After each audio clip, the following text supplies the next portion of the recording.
MP के ग्वालियर में एक चौंकाने वाला मामला सामने आया है। यहां 90 साल के रिटायर्ड प्रिंसिपल की देखभाल करने वाले केयर टेकर ने उन्हें भरोसे में लेकर मकान हड़प लिया। अब बेबस बुजुर्ग न्याय के लिए सभी जगह गुहार लगा चुके हैं, मगर न्याय की उम्मीद नहीं दिख रही।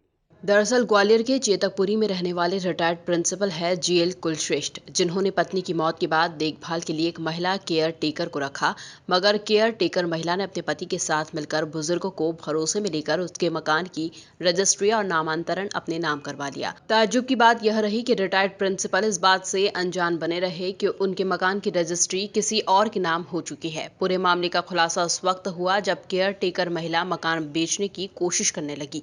तब अमेरिका में रहने वाले बुजुर्ग के बेटे को उसके दोस्त ने इस सब बात की जानकारी दी।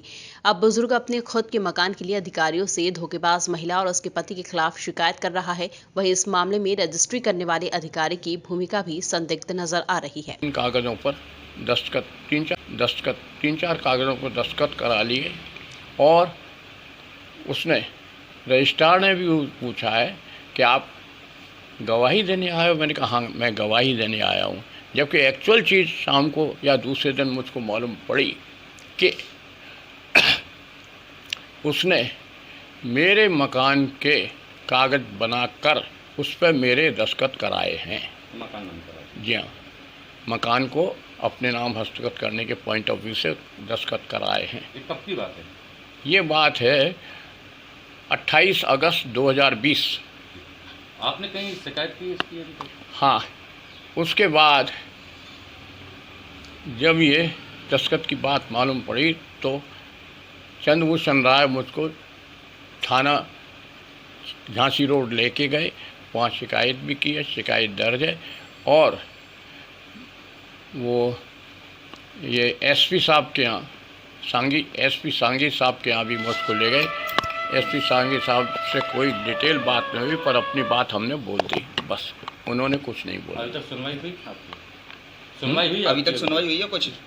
अभी तक थाना झांसी रोड से तो एक भी कागज़ नहीं आया। हो सकता है कि इस केस के संबंध में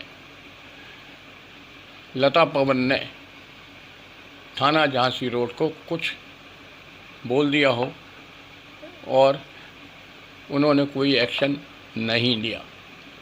लता का कहना है कि लता 25 साल, अब मेरे को 3 साल हुए जाने हुए, मैं कोई काम नहीं करती थी। 2006 अगस्त से, जब से मैं IIITM से रिटायर हुआ हूँ, तब से वो आना शुरू किया है। यहाँ हॉस्टल में काम करती थी। मेरे पास आई तो मेरी जो चौके बर्तन वाली बाई थी, मुल्लो बाई, उसने कहा कि साहब के यहाँ खाना बना दे। तो 2006 से उसने खाना बनाना शुरू किया और उसके बाद 2008 या 10 में। बहरहाल अब देखना लाजमी होगा कि इस मामले में आगे क्या कुछ होता है। Bureau report, MP news, Gwalior.